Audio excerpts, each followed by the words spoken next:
Guys आज आज मो घरे बहुत आइटम है। आलू बघरा टमाटो बघरा है, कलर चिप्स है, डाली आंब खटा। आलू बघरा खाई देखा।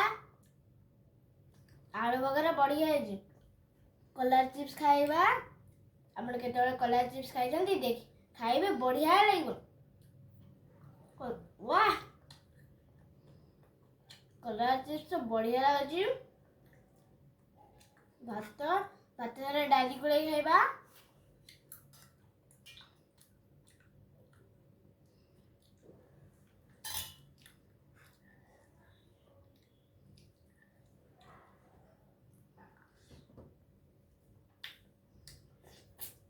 वाह बढ़िया है। अपन ये रेसिपी सब रेसिपी को ट्राई करेंगे और खाइबे। आंब खटा चखा। आंब खटा भी बढ़िया है। ये वीडियो को लाइक सब्सक्राइब कर देबे। राधे राधे।